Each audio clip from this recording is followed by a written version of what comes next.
इस वक्त की बड़ी खबर भारत पाकिस्तान तनाव को लेकर, जहां पर मोदी सरकार ने बड़ी तैयारी की है। बड़ी खबर, ओवैसी को बड़ी जिम्मेदारी दी गई है। तो भारत पाकिस्तान तनाव पर बड़ी खबर सूत्रों के हवाले से आ रही से बताया जा रहा है कि ओवैसी समेत 30 सांसदों को विदेश भेजा जाएगा, जो कि दुनिया भर में पाकिस्तान की पोल खोलेंगे। जिस तरीके से ऑपरेशन सिंदूर को भारत ने ऑपरेशन के दौरान, जब से पहलगाम में आतंकी हमला हुआ, उसके बाद ऑपरेशन सिंदूर, और उसके बाद जिस तरीके से भारत और पाकिस्तान के बीच युद्ध जैसे हालात बने, मिसाइल अटैक हुए, उसमें ओवैसी भारत के लिए डट कर खड़े रहे। आतंकवादी जब भारत को हिंदू मुसलमान में बांटा जाते थे, नाम पूछ कर, मजहब पूछ कर, जिस तरीके से उन्होंने हिंदुओं पर गोली मारी, इस पूरे मामले में ओवैसी खुलकर सामने। और अब जो खबर आ रही है उसके मुताबिक ऑपरेशन सिंदूर के बाद कूटनीतिक अभियान चलाने की तैयारी भारत सरकार ने शुरू कर दी है, जिसमें ओवैसी को भी शामिल किया जाएगा, जिनकी जिम्मेदारी होगी कि वैश्विक मंच पर जाकर पाकिस्तान जिस तरीके से आतंकवाद को स्पॉन्सर करता है, उसे बेनकाब किया जाए। और बताया जा रहा है कि अगले हफ्ते से ही इन नेताओं को अलग अलग देशों में भेजा जाएगा।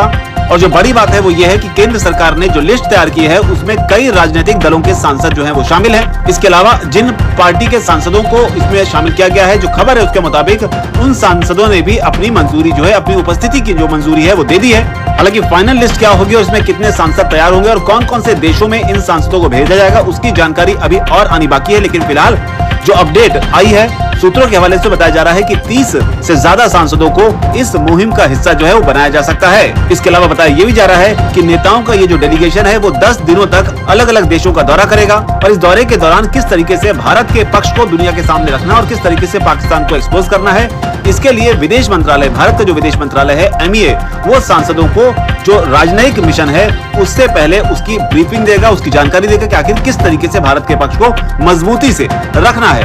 हालांकि जानकारी के मुताबिक इस जो डेलीगेशन बनाया जा रहा है, इस डेलीगेशन में Bhajpa, Congress, TMC, DMK, NCP, JDU, BJD, CPI, और इस पूरे डेलीगेशन के दौरान जिन दो नामों की सबसे ज्यादा चर्चा हो रही है वो नाम शशि थरूर और असदुद्दीन ओवैसी का है, क्योंकि राजनीतिक तौर पर ओवैसी और थरूर दोनों ही प्रधानमंत्री मोदी और बीजेपी की जो आइडियोलॉजी है उसके बिल्कुल विपरीत हैं। ओवैसी जहां मुस्लिम नेता कहे जाते हैं तो वहां बीजेपी की राजनीति इससे बिल्कुल उलट मानी जाती है, जबकि थरूर जो है वो कांग्रेस पार्टी के हैं। हालांकि हाल फिलहाल के दिनों में वो जरूर कुछ ऐसे बयान देते दिखाई पड़ रहे हैं जो कांग्रेस को उतने पसंद नहीं आ रहे हैं, लेकिन ओवैसी के नाम पर कई लोगों को हैरानी हुई। लेकिन जिस तरह से उन्होंने भारत का पक्ष रखा, जिस तरीके से उन्होंने सुझाव दिए कि किस तरीके से अब ओवैसी को भी इस जिम्मेदारी में शामिल करने वाली है।